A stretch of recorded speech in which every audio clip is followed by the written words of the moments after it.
کو رہی ہے میرے مصطفیٰ کی حاجت، ہر نبی کو رہی ہے میرے آقا صلی اللہ تعالیٰ علیہ وسلم کی حاجت. اور یہ بات آپ سنیں گے قیامت کے دن انشاءاللہ. اذهبوا الی غیری ہر نبی کہے گا، اور سارے کہیں گے ایک ہی ہے جو آج سفارش کر سکتا ہے، تمہاری بھی کرے گا اور ہماری بھی کرے گا، وہ نام ہے محمد عربی صلی اللہ علیہ وسلم کا. عزیزان گرامی وقار، مصطفیٰ کریم صلی اللہ تعالیٰ علیہ وسلم کی افضلیت پاک. ابراہیم علیہ السلام کو اللہ نے خلیل بنایا، لیکن اپنے نبی کو کیا بنایا؟ حبیب بنایا. اللہ کے رسول کیا ہیں؟ حبیب ہیں. اور ان کے بعد اب یہاں پر حضور پاک صلی اللہ تعالیٰ علیہ وسلم کے صبر کو لیں، شکر کو لیں، آپ کے تمام جلال موسوی کو، جمال عیسوی کو، حسن یوسفی کو لیں، سب چیزوں میں ایک نرالی شان دکھتی ہے. حسن کی بات آئی ہے تو عرض کروں، یوسف علیہ السلام کو حسن جو ہے معجزے میں ملا تھا. معجزہ کسے کہتے ہیں؟ معجزہ وہ جو عام انسان کی سمجھ میں نہ آئے، عام انسان کی سمجھ میں نہ آ سکے. یوسف علیہ السلام اتنے حسین تھے، اتنے حسین کہ لوگ یہ سمجھتے تھے، سوچتے تھے کیا انسان بھی ایسا ہو سکتا ہے؟ اتنا حسین. لوگ آج فلمیں بنا کر کے ان کا کیریکٹر دکھا رہے ہیں، تم کہاں سے یوسف کا ثانی لا سکو گے؟ نہیں پیدا کر سکو گے. بلکہ ان کے زمانے کے لوگ تو یہ کہتے تھے ہمیں تو یہ لگتا ہے فرشتہ ہے، بعض تو کہتے تھے کہ فرشتہ ہے، انسان ایسا کیسے ہو سکتا؟ حسن جو ان کو ملا تھا، جمال، وہ معجزہ تھا، معجزہ تھا یوسف علیہ السلام کا حسن. اور بڑے واقعات ہیں قرآن پاک میں، پورا سورہ یوسف ہے. ان کے جمال پر کون کون فریفتہ نہیں تھا؟ ان کے جمال ہی نے، ان کے حسن ہی نے ان کو کنویں تک پہنچایا، کنویں سے پھر زلیخا کے گھر میں پہنچایا، بازار مصر میں، مصر کے بازار سے زلیخا کے گھر میں، زلیخا کے گھر سے جیل میں، جیل سے پھر وزارت عظمیٰ کی کرسی میں. یہ حسن ان کو اتنی منزلیں طے کراتا رہا، کیونکہ حسن و جمال ان کا تھا. لیکن حاسدین بڑھتے گئے. ایک بات یاد رکھنا، کوڑھی سے کوئی حسد نہیں کرتا، کوڑھی سے کوئی حسد نہیں کرتا، حسن والے سے ہی حسد کرتا ہے. اگر تمہارا کوئی حاسد ہے تو شکر کرو اللہ کی بارگاہ میں، کوئی تو نعمت ہے میرے اندر اس لیے حسد کر رہا ہے. کوڑ والے سے کون حسد کرے گا؟ جو کھوڑ پھٹکا ہوتا ہے اس سے حسد نہیں کیا جاتا، حسن والے سے حسد ہوتا ہے. جس کے پاس کوئی دولت ہو اس سے حسد ہوتا ہے. بہرحال یوسف علیہ السلام اس کے شکار ہوتے رہے، لیکن ان کے حسن کے متعلق قرآن کا مشہور واقعہ، زلیخا بہت فریفتہ تھیں، وارفتہ تھی یوسف علیہ السلام پر. عورتیں تانا دینے لگیں کہ یوسف جوان ہے، زلیخا شادی شدہ عورت ہے، شادی شدہ ہونے کے باوجود ایک نوجوان کے حسن کے چکر میں پڑ گئی. ان تمام تانوں کو سن کر کے زلیخا نے ایک دعوت کی تھی. دعوت میں شہر کی امیر عورتوں کو بلایا تھا، سب کے ہاتھوں میں ایک لیمو اور ایک چھری دی تھی، کہا میں جب کہوں تب یہ کاٹ دینا. یوسف علیہ السلام کو سجا سنوار کر کے اس نے اس کمرے میں بلایا. جب وہ آئے تو یوسف علیہ السلام کمرے میں جیسے داخل ہوئے، زلیخا نے کہا اے عورتوں، اے بیبیوں، اپنے لیمو کاٹ دو. عورتیں وہ حسن یوسف کو پہلی بار دیکھ رہی تھی، پہلی بار دیکھ رہی تھی، اور یوسف علیہ السلام کا جمال دیکھنے میں ایسے ماہ ہو گئیں، غرق ہو گئیں، ڈوب گئیں کہ لیمو چھوٹ گیا، انگلیاں کٹ گئیں، انگلیاں، چاروں انگلیاں کٹ گئیں، تیز چاقو دیر ہوگی، سب کٹ گئی. یوسف علیہ السلام جب چلے گئے تب انہیں لگا ارے انگلیاں کٹ گئیں. مجھے یہ بتاؤ، یہ واقعہ آپ نے سنا تھا نا؟ قرآن کا واقعہ ہے، سورہ یوسف 12ویں پارے میں یہ موجود ہے، جا کر پڑھ لینا. یہ حسن یوسف ہے. لیکن آؤ حسن مصطفیٰ کے دربار میں. میرے آقا صلی اللہ تعالیٰ علیہ وسلم کا جمال کیا تھا؟ میرے آقا صلی اللہ تعالیٰ علیہ وسلم کے جمال کے متعلق خود میرے آقا فرماتے ہیں، ان اخی یوسف اصبح وانا ملیح. یوسف علیہ السلام نہایت ہی گورے رنگ کے تھے. میرے آقا کی زبان سے پہلے سنتے ہیں نا حضور کا حسن کیسا ہے. یوسف علیہ السلام، حضور خود فرماتے ہیں میرے بھائی یوسف، کیونکہ سارے نبی آپس میں بھائی ہیں. حضور فرماتے ہیں میرے بھائی یوسف اجلی رنگت کے تھے اور اللہ نے مجھے گلابی رنگت عطا کی ہے. اجلی رنگت اور گلابی رنگت میں تھوڑا فرق ہے. اجلی رنگت جیسے ظاہر سی بات ہے، سورج جب دوپہر کے وقت آ جائے ہر کوئی اس پر نگاہیں ٹکا کر نہیں رکھ سکتا، دیکھ نہیں سکتا، ہے تو بہت اجلا، لیکن دیکھنے کی تاب سب کی نہیں ہوتی۔ لیکن وہی رات کی ٹھنڈی وقت جب چاند طلوع ہوتا ہے، چاند کی بھی روشنی سفید ہے لیکن ٹھنڈک اتنی ہے کہ اس پر نگاہیں باندھ کر دیکھی جا سکتی۔ یہ میرے آقا صلی اللہ علیہ وسلم کے حسن کا انداز تھا کہ یوسف علیہ السلام کو دیکھے کوئی تو ان کے آنکھوں کو ہو سکتا ہے ایک بار ان کا حسن خیرہ کر جائے، لیکن میرے آقا کو دیکھنے والے کی حالت یہ ہوتی کہ وہ نگاہیں بند کرنا بھول جاتا، دیکھتا ہی رہتا، دیکھتا ہی رہتا، دیکھتا ہی رہتا۔ یہاں تک کہ ام معبد کے متعلق آپ نے سنا ہوگا، مدینے کے راستے میں رہنے والی ایک خاتون، وہ ہر گزرنے والے کی ضیافت کرتی تھی، اس راستے سے جو بھی گزرتا تھا اس کو اپنے گھر سے کھانا کھلاتی تھی، دودھ پلاتی تھی۔ ام معبد، یہ مکہ سے مدینے کے بیچ میں جو راستہ ہے وہاں گھر تھا ام معبد کا۔ ہجرت کا جب موقع تھا میرے آقا کا، حضور صلی اللہ علیہ وسلم اور حضرت ابوبکر اسی راستے سے گزر رہے، رات کا وقت تھا، ام معبد کا گھر آیا۔ حضرت ابوبکر نے کہا آقا یہ بڑی مہمان نواز عورت ہے، بہت اچھی ضیافت کرتی ہے، ایک رات یہاں رک جاتے ہیں۔ اللہ کے نبی وہاں رک گئے۔ ام معبد نے دیکھا مہمان آئے، اتفاق ایسا، ام معبد کہتی ہے میری زندگی میں پہلی رات ایسی آئی تھی جب میرے گھر میں دودھ کا ایک قطرہ بھی نہیں تھا، کچھ بھی نہیں تھا، کچھ بھی نہیں تھا۔ جو بکریاں تھی وہ ان کے شوہر چرانے کے لیے لے گئے تھے، نہیں لائے، 2 دن 3 دن کے بعد آتی تھی۔ آج ایسا تھا کہ ایک بوڑھی بکری جو ہڈیاں نکالی ہوئی تھی اور پیٹ اندر جا چکا تھا، تھن سوکھ چکے تھے، وہ چوکھٹ کے پاس بندھی ہوئی تھی۔ ام معبد نے استقبال تو کیا، آ جاؤ قیام کرو، لیکن کھانے کے لیے میرے گھر میں کچھ بھی نہیں ہے۔ حضور پاک صلی اللہ تعالیٰ علیہ وسلم نے فرمایا اے ام معبد اگر تم اجازت دے دو تو یہ گھر کے باہر بندھی ہوئی بکری سے میں تھوڑا سا دودھ دوہ لوں، دودھ نکال لوں۔ ام معبد نے کہا اگر یہ دودھ دینے کے لائق ہوتی تو میرے گھر میں کیوں رہتی، دوسری بکریوں کے ساتھ چرنے کے لیے جا چکی ہوتی۔ حضور پاک صلی اللہ تعالیٰ علیہ وسلم نے فرمایا تم ہمیں اجازت دے دو، بکریوں کا دودھ نکالنا ہمارا کام ہے۔ اللہ کے حبیب صلی اللہ تعالیٰ علیہ وسلم سے اس نے کہا اگر قطرہ 2 قطرہ مل جائے تو نکال لو، اگر قطرہ 2 قطرے مل جائیں تو دوہ لو۔ مصطفیٰ کریم صلی اللہ تعالیٰ علیہ وسلم اس بکری کی پشت پر اپنا بایاں ہاتھ رکھا، سیدھا ہاتھ اس کی تھن پر رکھا۔ صدیق اکبر فرماتے ہیں میری آنکھوں میں اچانک یہ معجزہ دکھا کہ بکری صحت و تندرست ہو گئی، توانا ہو گئی، اس کے تھن دودھ سے بھر گئے۔ اللہ کے حبیب صلی اللہ تعالیٰ علیہ وسلم دودھ دوہتے رہے، نکالتے رہے، پیالے بھرتے رہے۔ ام معبد کے گھر میں جتنے پیالے تھے سب دودھ سے بھر گئے۔ اور اس دن ام معبد کہتی ہے میری ساری بکریاں مل کر جو دودھ نہیں دیتی تھی، میری کمزور بوڑھی بکری نے اتنا دودھ ایک رات میں دیا تھا۔ وہ دودھ خود بھی پیا، ساروں کو پلایا، بلکہ ام معبد کہتی ہیں میں نے اپنے محلے کے سارے لوگوں کو دودھ بھیجا، پھر بھی میرے گھر میں بچا رہا۔ یہ رات کا قیام تھا میرے آقا کا۔ دوسری صبح ہوئی، حضور صلی اللہ تعالیٰ علیہ وسلم اپنے آگے کے سفر پر روانہ ہو گئے، لیکن ام معبد کا دیوانہ پن اب یہاں عروج پر آیا، اب یہ فریفتہ ہو چکی تھی۔ ایک رات کا قیام تھا میرے آقا کا۔ شوہر آئے، شوہر ام معبد کے آئے، کہا اے ام معبد گھر میں بھینی بھینی خوشبو کہاں سے آ رہی ہے، یہ ہلکی ہلکی روشنی کہاں سے آ رہی ہے، گھر میں کچھ تو بدلا بدلا سا دکھ رہا ہے۔ ام معبد نے کہا کیوں نہ بدلا بدلا دکھے، کل رات ایک عجیب سا مہمان ہمارے گھر آیا تھا، بہت عظیم مہمان تھا۔ اب جو مجھے عرض کرنا ہے وہ ام معبد کے الفاظ ہیں۔ پوچھا کون آیا تھا؟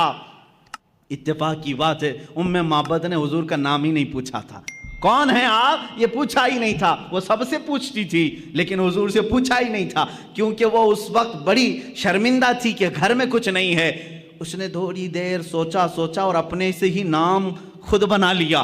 اپنے شوہر سے کہا کل رات جو آیا تھا اس کا نام مبارک تھا، کل جو آیا تھا اس کا نام مبارک تھا۔ عربی میں کہتے ہیں برکت دینے والے کو مبارک، اپنے سے نام رکھ لیا۔ کہا اچھا مبارک آیا تھا؟ شوہر نے کہا مبارک کیسا تھا؟ ام معبد نے کہا بس نہ پوچھو کیسا تھا، دور سے دیکھو تو ایسا لگتا ہے قریب ہے، قریب سے دیکھو تو ایسا لگتا ہے کہ حسن کا سارا نظام اسی چہرے میں جمع ہے، اور جب وہ بات کرے تو ان کے زبان سے مشک و عنبر کی خوشبو آئے، جب وہ مسکرائے تو دانتوں سے ایسی روشنی کہ گھر میں اجالا ہو جائے، جب وہ پانی پیے تو ایسا لگے کہ پانی اترتا ہوا گلے سے نظر آئے، اور اپنے ہاتھ کسی سے ملائے تو ایسے لگے جیسے ریشم کا کپڑا کسی میں رکھا گیا ہو۔ ان کے ہر عضو کو، ان کے جسم کو، ان کے جمال کو وہ بیان کرتی رہی۔ میرے پاس الفاظ نہیں ہیں میرے عزیزوں، معبد کی حدیث پڑھو، آنکھیں بھیگ جاتی ہیں۔ میرے نبی کا جمال وہ بیان کرتی رہی۔ اب ابو معبد جو شوہر ہے وہ کہتے ہیں بس کر معبد، اتنی تعریف تو آج تک میں نے پورے عرب میں کسی کی نہیں سنی، شعر و شاعری کرنے والے بھی اتنی تعریف نہیں کرتے جتنی تعریف تو کر رہی ہے۔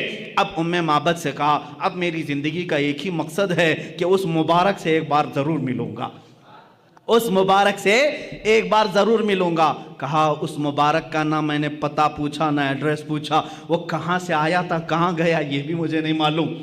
یہ دو لوگ ایسے ہیں میرے عزیزوں، یہ معبد جو حسن و جمال کو میرے آقا کا بتا رہی ہیں۔ حسن یوسف الگ ہے، حسن مصطفیٰ الگ ہے، میں یہاں حسن کی بات کر رہی ہوں۔ اسی حسن کو تلاش کرتے کرتے وہ زندگی بیتا گئی، اللہ کی بارگاہ میں دعا کرنے لگی، اے بار الہا جو مبارک آیا تھا اس تک ایک بار مجھے رسائی دے دے، کسی بھی طرح پہنچا دے۔ ایک بار ایسا ہوا کہ وہ بکریاں چراتے ہوئے نکلی، بکریاں بہک گئی، بھٹک گئی، ایک بکری ادھر ایک بکری ادھر، چلتی چلتی بکریاں دوڑا رہی ہوں معبد کو، یہ بکریاں دوڑاتی دوڑاتی مدینے تک لے آئی، شہر قریب آ گیا۔ اب معبد رونے لگی کہ اگر شہر میں گھس گئی میری بکریاں داخل ہو گئیں تو چھوٹی چھوٹی گلیاں ہیں، میں کہاں سے پکڑ پاؤں گی، کس بکری کو ڈھونڈ پاؤں گی، کھلے میدان میں جمع تو کر سکتی ہوں، اب گلیوں میں بکریاں گئی تو کہاں سے ڈھونڈوں گی، رونے لگی۔ لیکن مدینہ آ گیا اور بکریاں شہر میں داخل ہو گئیں، سب ادھر ایک ادھر ایک گلیوں میں۔ اب معبد کا رونا ہچکیاں بند گئی، اب رونے لگی۔ ایک بات میں آپ کو بتا دوں کہ حضور کا دیدار اسی وقت ہوتا ہے جب کسی کا دل روتا ہے، جب کسی کا دل رونے لگتا ہے وہ مصطفیٰ کا دیدار ہو جاتا ہے۔ اسی لیے کہا ہے محمد کو ہم غم گساروں میں ڈھونڈو، محمد کو ہم غریبوں میں ڈھونڈو۔ عزیزان گرامی، معبد رونے لگی۔ اتفاق کی بات ہے کہ حضرت ابوبکر صدیق کا گزر وہاں سے ہو رہا تھا۔ حضرت ابوبکر نے دیکھا اور پہچان لیا یہ ہماری مہمانی کرنے والی وہی خاتون ہے جو مکہ سے مدینہ آنے کے وقت بیچ راستے میں تھی۔ دیکھا، آپ نے پہچان لیا، پوچھا معبد یہاں کیسے؟ وہ بھی چونک گئی، ارے تو وہی مبارک کے ساتھ آنے والا ساتھی تھا، تو یہاں کیسے؟ کہا میں تو یہیں رہتا ہوں۔ معبد نے کہا وہ مبارک کہاں ہے، وہ مبارک کہاں ہے؟ حضرت ابوبکر نے کہا کون مبارک، کون سے مبارک کی بات کر رہی؟ کہا وہی مبارک جو تیرے ساتھ آیا تھا، ایک رات میرے گھر قیام کیا، ایک رات میرے گھر قیام کیا تھا۔ صدیق اکبر مسکرائے، کہا اچھا تم نے ان کا نام مبارک رکھا، اللہ نے تو ان کا نام محمد رکھا ہے، وہ محمد ہیں۔ حضرت ابوبکر صدیق معبد کو لے کر کے بارگاہ مصطفیٰ میں پہنچے۔ اللہ کے نبی صلی اللہ تعالیٰ علیہ وسلم کو جیسے ہی وہ اپنے آنکھوں سے دیکھنے لگی، پھوٹ پھوٹ کر کے رونا شروع کیا۔ کہا اے اللہ اب میری ساری بکریاں ختم ہو جائیں، اس لیے کہ میری زندگی کا مقصد مجھے مل گیا، اس چہرے پاک کو دیکھنا میرا مقصد تھا۔ اللہ کے نبی صلی اللہ تعالیٰ علیہ وسلم نے بے حساب اس خاتون کو عطا کیا۔ جانتے ہو وہی بوڑھی بکری، وہی ہڈیاں نکالی ہوئی بکری جو دودھ دینے کے لائق نہیں تھی، موت کا انتظار کر رہی تھی، پورے زمانے مصطفیٰ میں پورے محلے کو دودھ دیتی تھی، زمانے ابوبکر صدیق میں دودھ دیتی رہی، زمانے عمر فاروق میں دودھ دیتی رہی، زمانے عثمان ابن عفان میں جا کر کے اس بکری کا انتقال ہوا۔ عزیزان گرامی، یہ تھی میرے مصطفیٰ کریم صلی اللہ تعالیٰ علیہ وسلم کے حسن و جمال کی کیفیت کہ جو ایک بار دیکھ لے وہ زندگی پھر اسی حسن کی یاد میں گزارتے، اسی حسن کی یاد میں گزارتے۔ ارے یوسف علیہ السلام کے بھائیوں نے بھی حسن دیکھا تھا، لیکن دیکھا اس کے بعد لے جا کر کنویں میں ڈال دیا۔ زلیخا نے دیکھا لیکن اپنی شادی کرنے کا خیال کیا، جیل میں پہنچا دیا۔ بادشاہ نے دیکھا، وزیر بنا لیا، لیکن مصطفیٰ کریم صلی اللہ تعالیٰ علیہ وسلم کا جس نے حسن دیکھا وہ حضور کو خریدنا نہیں چاہا، بلکہ جو دیکھا وہ اپنے آپ کو بیچ دیا۔ یہ صحابہ نے کیا ہے۔